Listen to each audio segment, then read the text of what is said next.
The Cherry Blossom Murders. Episode 3, The Invitation.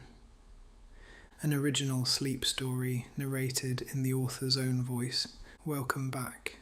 Tonight, we return once more to Japan in the late 1990s, back to Tokyo in springtime, to a city of spring rain and late-night trains, of pachinko parlours chiming faintly in the distance, of bullet trains slipping past like silver threads, of ramen stalls breathing warm steam into narrow lanes, and of cherry blossom petals moving gently through the evening air.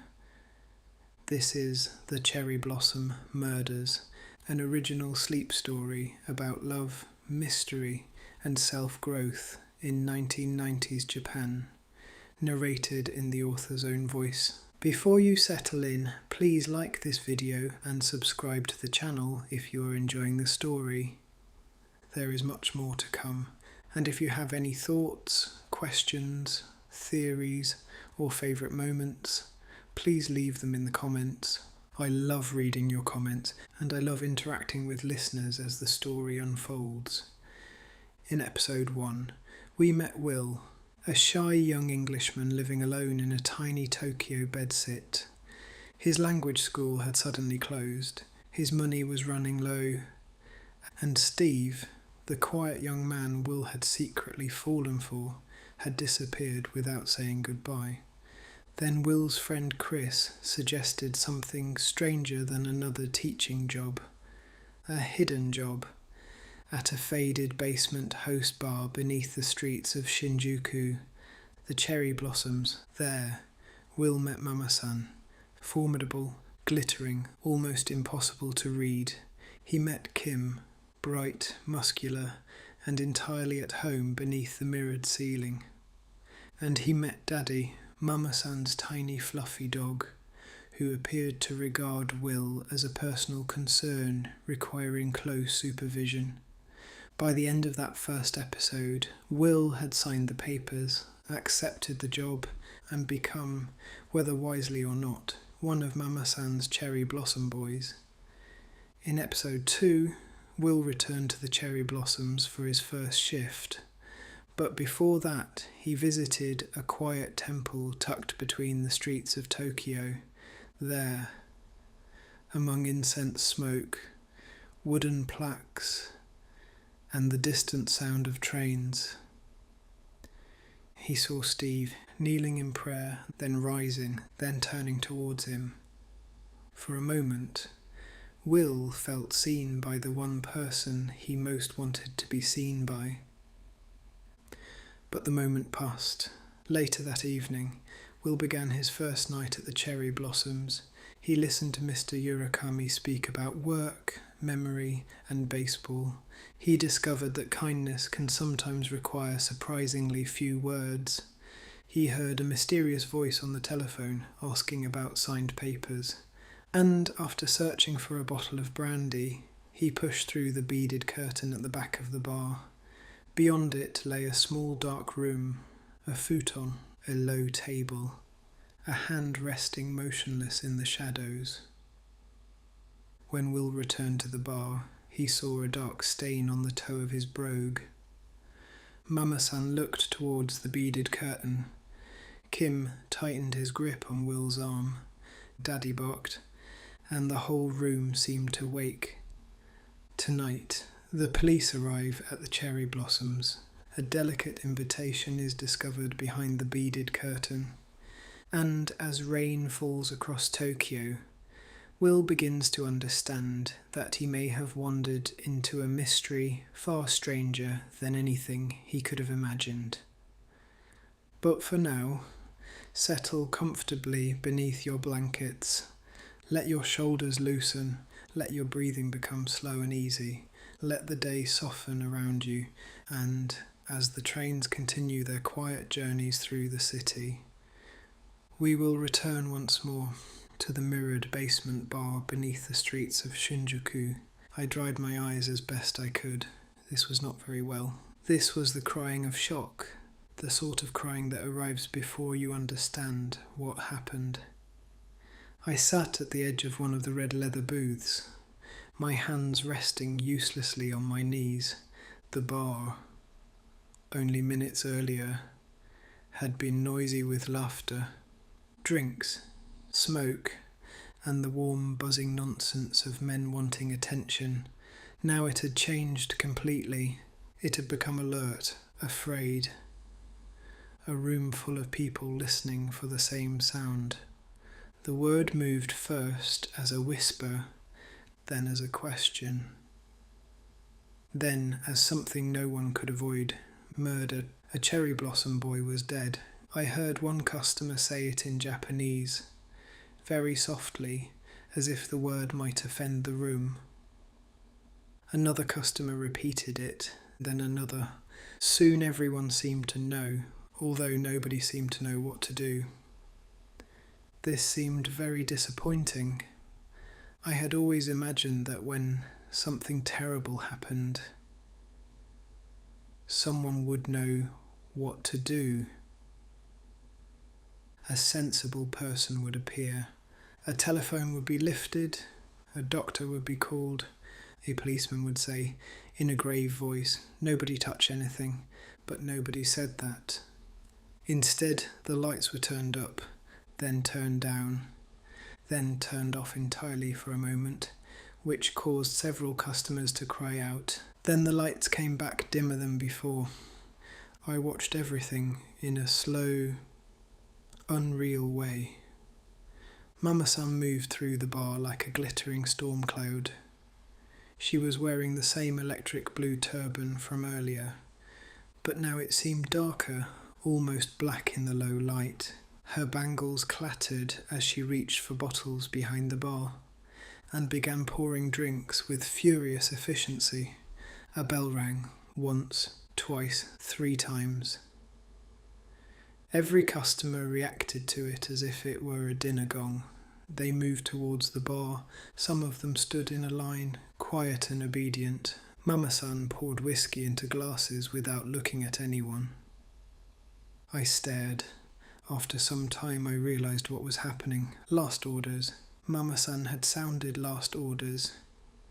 At a murder where I stood, this was done too quickly. The floor seemed to shift beneath me. A kindly customer beside me placed a hand lightly on my arm. I was grateful for this and horrified by it. I no longer trusted any hand that reached for me. Across the room, Kim was speaking closely to Mama-san. Kim's silver shirt caught the light whenever he moved, flashing like fish scales in a deep black tank. His face was different now, less bright, less playful. The performance had dropped from Kim, and underneath it there was something tight and watchful. Mama-san said something to Kim in Japanese. Kim replied quickly. Mama-san shook her head. Kim leaned closer. I could not hear the words, but I could feel the urgency between them. It was not grief exactly, it was calculation. That thought came to me and frightened me at once. I told myself not to be suspicious. People behave strangely in a crisis. I was, after all, sitting in a booth with tears or possibly blood on my face. Still, I could not look away. Mama-san slammed a bottle of whiskey onto the bar. I flinched. Then, gathering the small amount of courage available to me, I stood again and walked towards her. I said, "Mama-san," my voice was thin.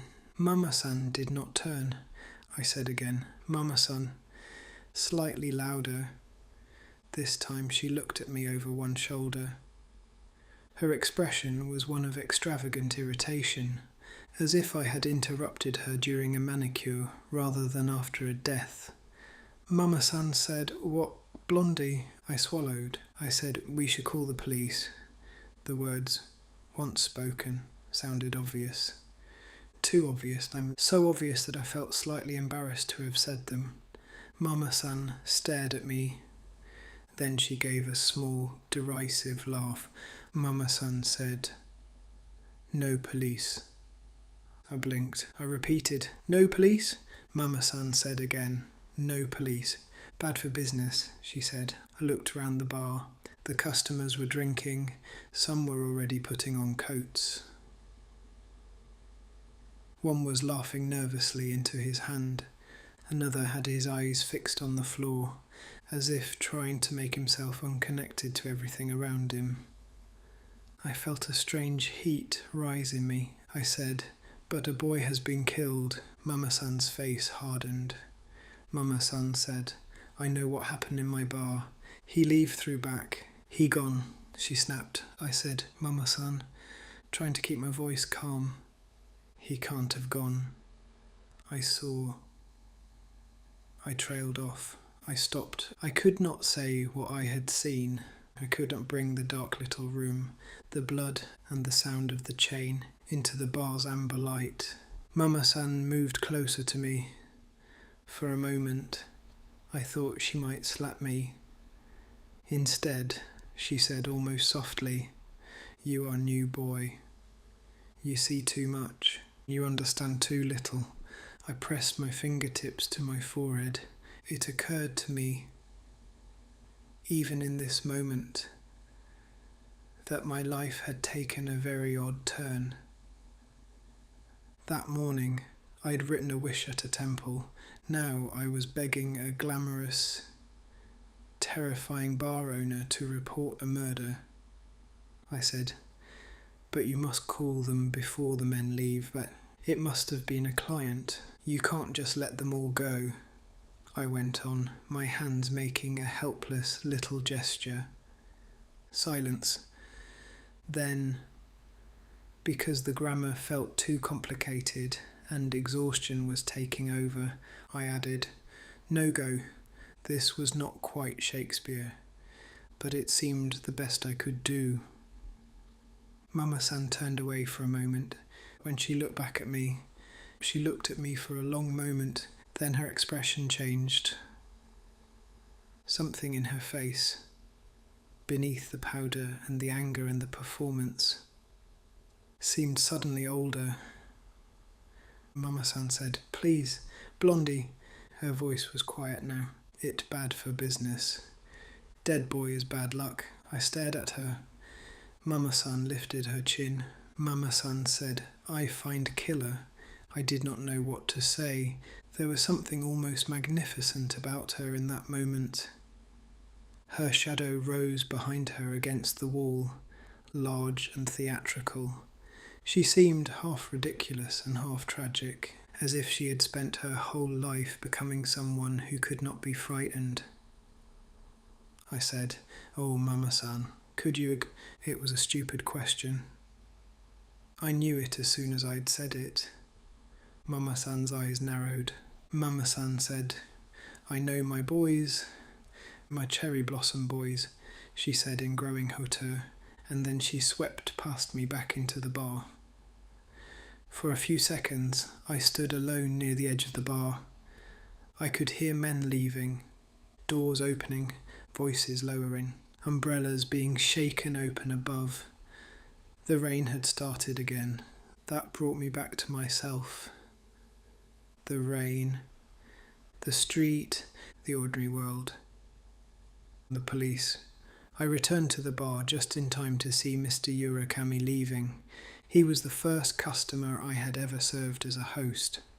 This gave Mr. Urakami a peculiar importance in my mind, as if we had shared a war, or at least a very difficult school trip. Mr. Urakami paused by the door and turned back. His face was gentle, tired, and deeply sad. Mr. Urakami said in a low voice, "Please don't cry." I had not known I was crying again.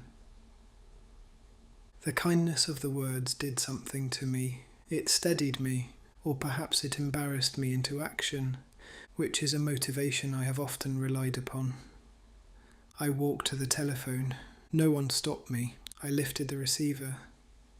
My fingers were shaking, but not so much that I could not dial. I called the police. The police arrived some time later. By then, most of the customers had gone. The bar looked less like a crime scene than a party that had flopped. Glasses sat half-finished on tables. Cigarette smoke moved in soft blue layers beneath the ceiling. The mirrors reflected too much. I sat with Rocky, the only Japanese host except Kim. The others were an appealing assortment of backgrounds. Rocky had been crying in a high, wavering way. Rocky was very slight, with dyed hair and gold shorts that now seemed rather heartbreaking. Earlier in the evening, I had envied how comfortably he seemed to belong in the bar. Now Rocky looked dressed for a pantomime. Rocky said, "I miss him." I turned towards him. I asked, "The boy, you mean?" Rocky nodded. Rocky said he was prettier than me, blonde. He said this as if beauty were a limited resource. Rocky added, "He was sometimes kind, like you, I think." I was moved by this, also slightly alarmed. I had known Rocky for approximately one evening, and already there was a dreadful emotional intimacy taking place. Still, there was nothing to do but accept it. I said, "I'm sure he was kind." Rocky began to cry harder. I looked round for help. Kim was still with Mama-san. The other hosts were whispering. The police were moving about with an air of mild boredom. So I put one hand on Rocky's shoulder. This seemed to make Rocky cry more. Rocky said, "I want you best friend forever." I paused. I said gently, "Well, I don't know. It's my first day." Rocky looked up at me. His eyes were wet and pleading. I sighed. This was how things happened to me. One moment I was unemployed. The next I had a host bar job. Maybe I'd witnessed a murder or something gone terribly wrong. And now, a new best friend forever. "Perhaps we could be ordinary friends," I offered. "Yes," he said, brightening. "Ordinary best friends," he added, satisfied, and nodded, and wiped his eyes. I caught sight of myself in the mirrored wall. I looked dreadful. My hair was flattened on one side. My face was pale, except where my cheeks had gone blotchy. The police investigation did not unfold as I had expected. There was no proper silence. No one dusted the bar with elegant brushes. No one made the customers stay, although most of them had already gone anyway. A senior officer asked questions in Japanese. Mama-san answered in Japanese. Kim answered in Japanese. Rocky answered in Japanese and cried. I waited. I expected to be asked careful questions. I expected to explain everything. I expected, in some wild private corner of my mind, that I might be praised for calling them. Instead, a tired-looking officer handed me a statement. It was written entirely in Japanese. I stared at it. I said, "I'm sorry, I can't read this." The officer nodded, as if this were irrelevant. The officer said, "You sign." I looked at the paper. I looked at the officer. I looked at Kim. Kim gave me a quick little nod from across the room. Not reassuring exactly, more instructive. I took the pen. My hand hesitated. Then, because I was frightened and foreign and surrounded by uniforms in a language I did not understand, I signed. The moment I did so, I felt worse. It felt like I was stepping into a hole. Behind me, someone turned on the television. I turned, incredulous.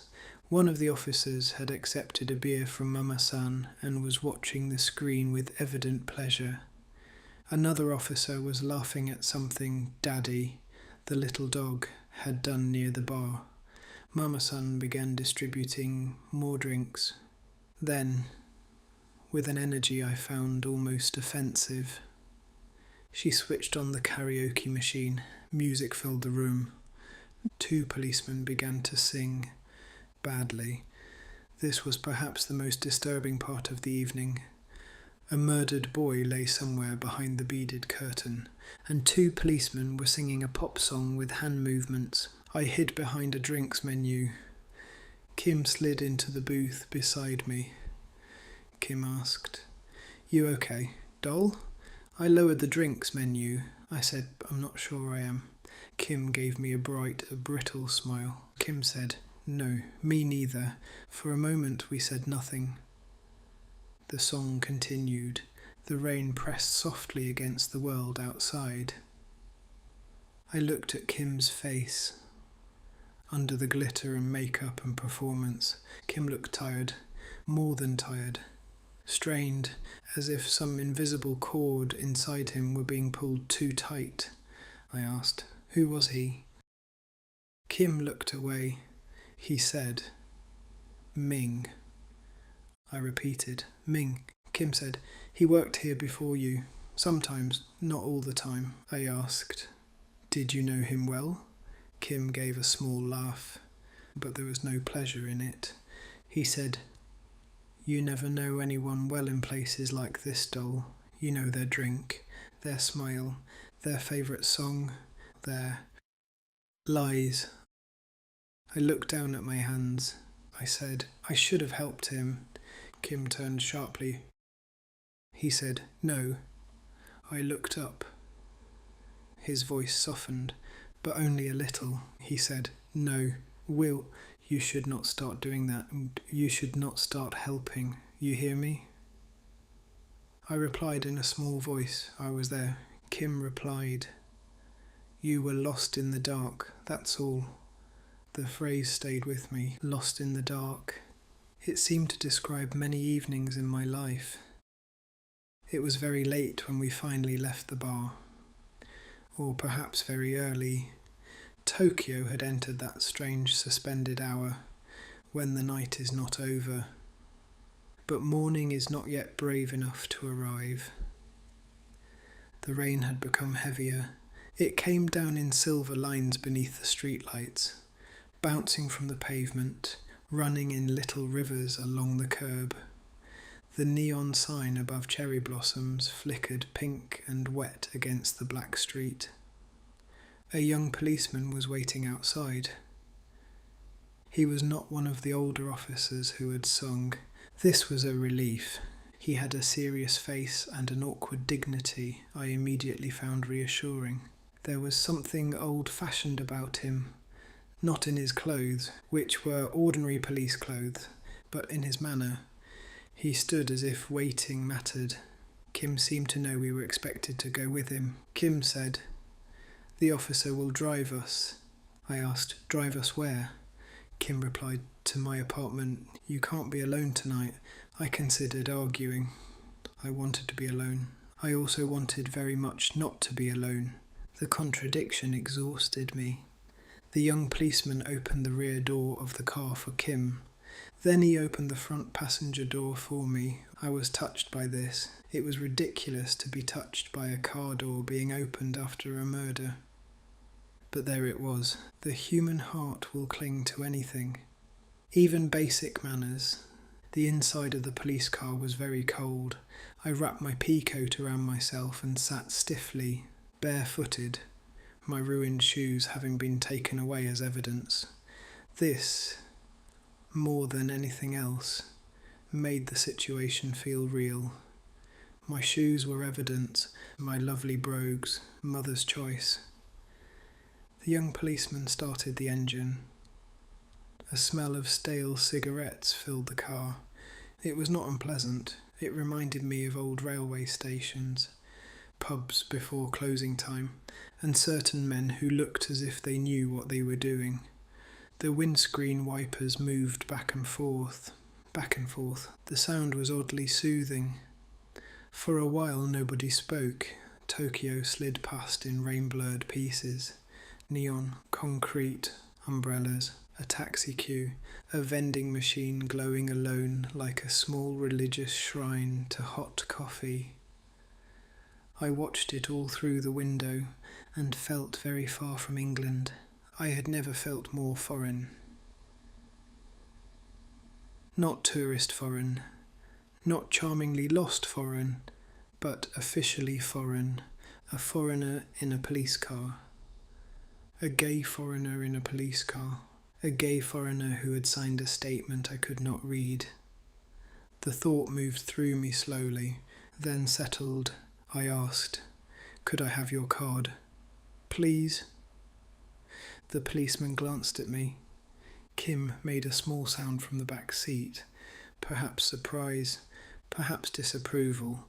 The young policeman did not hesitate. He took a card from the tray between the seats and placed it in my hand. The officer said, "If you need me, please call." His English seemed better now, or perhaps he was choosing his words more carefully. I said, "Thank you." I looked down at the card, though I could not properly read the name in the moving dark. Then I said the only useful thing I could think of. I asked, "Will you check for fingerprints?" The policeman did not answer at once. The wipers moved again, back and forth, back and forth. The officer said, will." I looked at him, surprised by the use of my name. The officer's voice was gentle, his face softly handsome. The officer said, "I only found yours." I blinked. I said, "Well, yes, I was there." I had assumed he'd known that. The policeman looked straight ahead. I added, "But there must have been others. Surely." The officer's hands tightened slightly on the wheel. He replied, "Please don't speak." This was such an alarming phrase that I obeyed instantly. The car pulled up outside Kim's apartment block. Kim opened the rear door and stepped out into the rain. For a moment his silver shirt flashed beneath his coat. Then he was a dark shape under the streetlight. The young policeman leaned towards me and away from Kim, who was standing outside. The officer said, "This was found in the room." He handed me a small card. It was delicate, cream-coloured, and far too elegant for the evening. I looked at it. The lettering was English. Dance show at 10. Floor show at 11. Freak show at 12. No address was printed on the front, but the officer quietly told me where it was. Somewhere in Shinjuku, somewhere exclusive.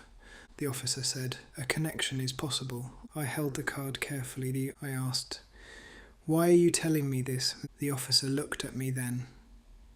His face was grave. The officer said, "Because you are a suspect." The words entered the car and seemed to take up all the air. I said nothing. The officer continued, "The only suspect. My commanding officer blames foreigners first, gay men first.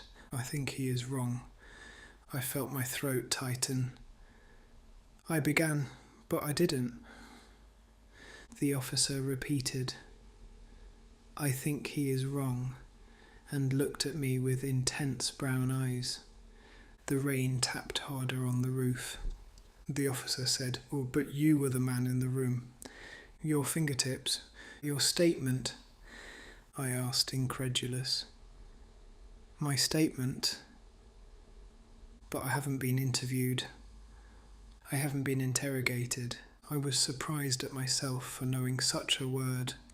The officer said, "You made a statement." I looked down at my hands, remembering the form, the Japanese writing, the pen, my signature. My own handwriting had betrayed me with perfect neatness. I stammered, I couldn't read it." The officer said, "I know." I turned towards the window. Kim was standing closer now, his shadow falling long and distorted across the wet car window. The buildings behind him looked impossibly tall. The rain made them seem to lean. I felt hysteria rise in me, not as crying, not yet, but as an awful brightness. I wanted to laugh, I wanted to scream. I wanted Chris. Kim called, "Come on, doll. We need to sleep." I stepped barefoot onto the wet pavement. The cold shocked me. I clutched the card from the officer. Then I followed Kim inside. Kim's apartment was small, but not as small as mine. This gave me a complicated feeling. I did not begrudge Kim space, and not exactly, but I had assumed that everyone in Tokyo lived with their kettle practically touching their pillow. and their shower emotionally connected to the kitchen. To discover otherwise felt like a personal slight. Kim's flat was on an upper floor. It had a narrow balcony, a little kitchenette, and a bed rather than a futon. There were clothes everywhere. Good clothes, expensive clothes. Clothes that seemed to have been dropped in dramatic poses. A jacket hung from the back of a chair. As if exhausted after a fashionable evening, a pair of purple jeans lay across the floor. With more confidence than I had ever possessed, Kim took off his coat and threw it over a lamp. The lamp accepted this without complaint. Kim said, "Sit down." I sat on the floor, because I did not know where else to go. Kim poured whiskey into 2 glasses. I did not like whiskey. I accepted it anyway. There are situations in life where refusing whiskey would seem pedantic. We sat in silence for a while. Outside, rain tapped steadily against the windows. The sound was softer up here.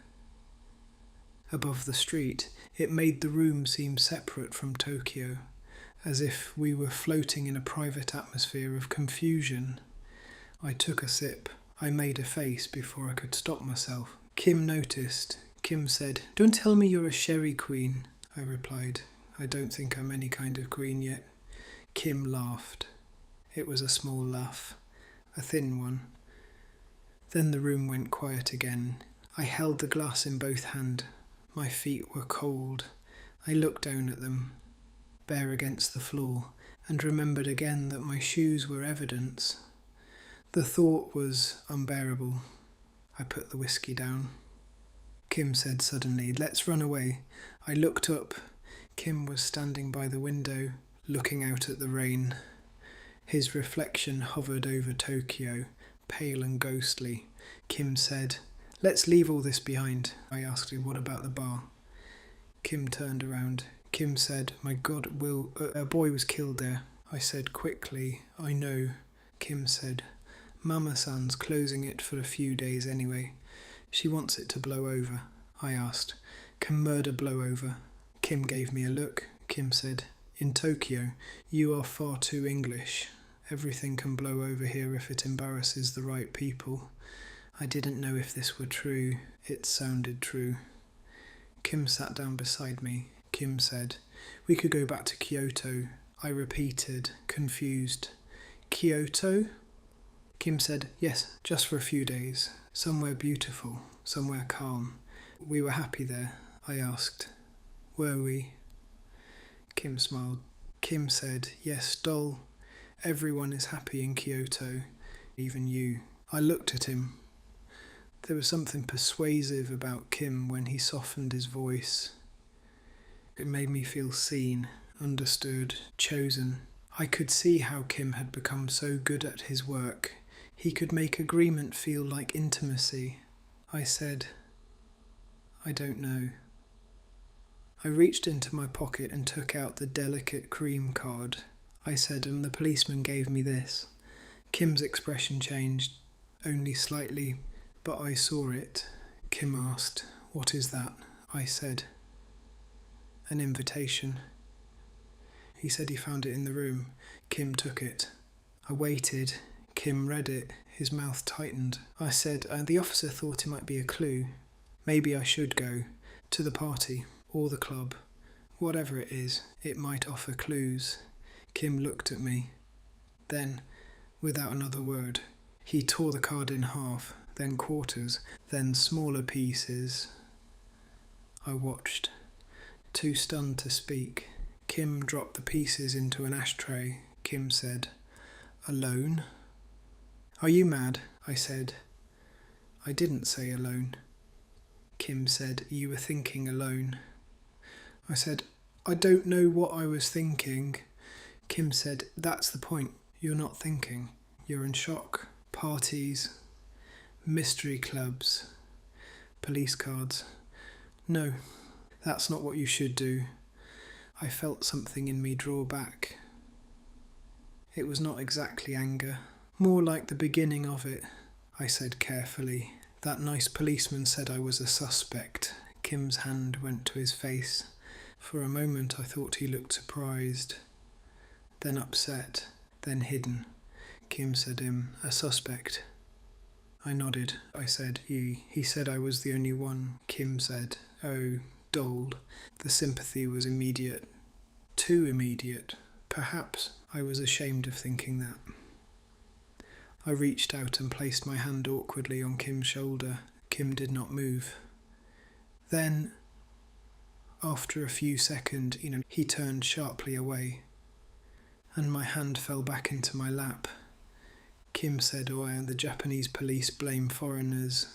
They blame gays. They always have. They don't care what happens to people like us. I looked down.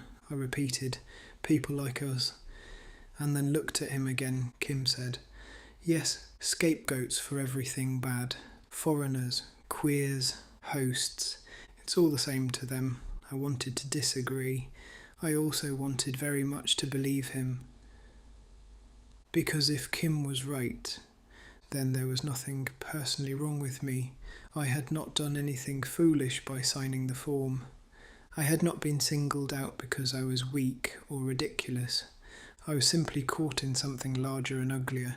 It was almost comforting. Almost. I asked, why did the policeman give me the card? Kim shrugged. Kim said, maybe he fancied you. I blinked. I asked, did he? Kim gave a faint smile. Kim said, of course he did. Closet cases everywhere. Tokyo is built on them. I thought of the officer's serious face, his careful English, the way he had opened the car door, his shy eyes. I had not considered that. Kim said, or maybe he really did want to help. If he thinks the investigation will be useless, maybe he gave it to you because he knew no one else would look. This landed in the room. Neither of us spoke. The rain continued. At last Kim said, personally, I think it has something to do with Superstar Boudoir. I asked, the other host bar? Kim nodded. Kim said, that place wants Mama-san's boys, her customers and her life. Omori-san would love to see cherry blossoms ruined, I asked. But would he kill someone to get that? Kim's face became still. Kim said, men have killed for less. I stared at the ashtray, where the torn invitation lay. The edges of the little pieces had curled slightly from the damp air. I said, I still think it might have been useful to investigate. Kim sighed. Kim said, Will, listen to me. He moved closer. His voice softened again. Kim said, well, we need to get away. Somewhere completely away from all this. We were happy in Kyoto. I looked at him. I wanted to say no. I wanted to say I should go home. I wanted to say I needed Chris. Instead, I imagined my own flat. Small, silent, the elevated road outside. The little electric ring, the futon, no proper tea. Then I imagined trying to sleep there alone, while the police had my statement, my fingerprints, my shoes, and perhaps my future. I whispered, I don't know. Kim took my hand. Kim's palm was warm. Kim said, I'll book the tickets on the phone first thing tomorrow morning. I asked, tomorrow? Kim said, why wait? I did not answer. Kim leaned back against the wall and drank his whiskey. After a moment, he said in a changed tone, you know what they said about the body? I said, please don't. Kim looked at me. Kim said, the killer may have done something to him afterwards. I closed my eyes and I said, oh, please, no. The room seemed to tilt. I had always liked to think of gay men as one family, however quarrelsome, a large or impossible family full of sharp remarks, soft hearts, too many drinks, and too much wanting. I knew that was naive, but still, the idea that a gay man might do that to another gay man, that desire could become violence, that loneliness could turn so dark, made something inside me retreat. I said slowly. Sometimes I feel terribly naive. Kim looked away. Kim said, "That's not always a bad thing." I said, "It feels bad tonight." Kim did not reply. For a while the two of us listened to the rain. Then Kim said very quietly, "What if we're next?" I turned to him. I asked, "Next?" Kim's face was pale. The glittering confidence had gone completely now. Kim said, "What if this isn't finished?" I tried to speak, but no sound came. Kim continued, "What if the police are right? What if there's a serial killer?" The words were absurd, melodramatic, unthinkable, and yet they fitted the room too well. They fitted the rain. They fitted the dead boy. They fitted the strange card. They fitted the torn paper in the ashtray. I felt a sudden desire to leave Tokyo at once. Not tomorrow. Now. To leave the city. The bar, the police, the mirrors, the dark room, the blood on my shoe, the word suspect, and all the terrible excitement that had only hours ago seemed like the beginning of life. I drank the rest of the whiskey. It burned. I grimaced. Kim smiled faintly. Kim said, "That's better." I said, "Oh, it isn't." Kim said, "No, but it helps you pretend." I leaned back against the wall. I was tired beyond ordinary tiredness. Tired in the bone, tired in the nerves, tired in the small English part of myself that still believed, despite everything, that if one apologized enough, the world might become reasonable. Kim found a blanket and gave it to me. Kim said, "You can sleep here." I said, "Thank you." Kim said, "I'll take the bed. You can have the futon." I said, "Naturally." Kim laughed. This time, there was something real in it. I lay down on the futon Kim had unfolded on the floor. It smelled faintly of detergent, smoke, and Kim's expensive cologne. The room was dim now. Kim had switched off the main light, leaving only a small lamp by the bed. Rain whispered against the balcony glass. I stared at the ceiling. I thought of cherry blossoms beneath the street, Mama-san's face in the bathroom light, Rocky crying, Mr. Urakami telling me not to cry, the young policeman's card, my shoes taken away, the invitation torn into pieces. I thought of Chris, already imagining himself into monkhood somewhere far from this. I thought of Steve at the temple, kneeling in prayer, Steve turning, Steve looking at me. That was the image that hurt most, because it seemed to belong to another life, a gentler one, though it had only been that morning. I closed my eyes. Behind them, the bar returned. The mirrors, the beaded curtain, the dark room. The sound of rain became the sound of the train near the temple, then the sound of the wind at the shrine, then the sound of my own breathing. From the bed, Kim said softly. "Will?" I said, "Yes." Kim asked, "You'll come to Kyoto?" I opened my eyes. For a moment I did not answer. Then I said, "Yes." The words seemed to settle into the room. Not quite a promise, not quite surrender, but close enough. Kim said, "Good." The rain went on falling. I lay very still, and somewhere above me, beyond the small apartment, beyond the wet roofs and neon signs and telephone wires, Tokyo turned slowly towards morning. But morning was still a long way off, and for now there was only the red glow of Kim's lamp, the hush of rain against the glass, and my uneasy knowledge that tomorrow I would be leaving the city, not to escape the mystery, but, though I did not know it yet, to step deeper into it. This has been episode 3 of the Cherry Blossom Murders, The Invitation, an original sleep story about love, mystery, and self-growth in 1990s Japan, narrated in the author's own voice. Thank you for listening. Tonight, Will remained inside the cherry blossoms as the truth behind the beaded curtain began to emerge. The police arrived. A young officer took Will's shoes as evidence.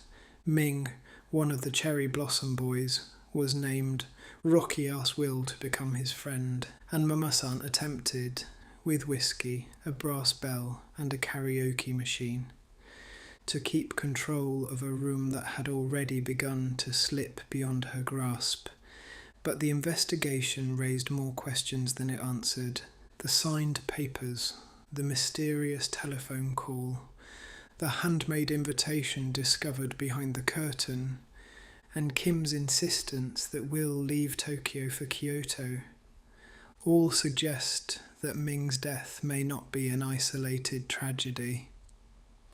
In episode 4, Will travels with Kim towards Kyoto, away from the mirrored basement bar, away from the rain-soaked streets of Shinjuku, and towards the temples, old lanes and quiet gardens of another city. But distance does not always bring safety, and some mysteries travel with us. Before you drift away, please like this video and subscribe to the channel if you are enjoying the story. And if you have any questions, thoughts, theories, or favourite moments, please leave them in the comments.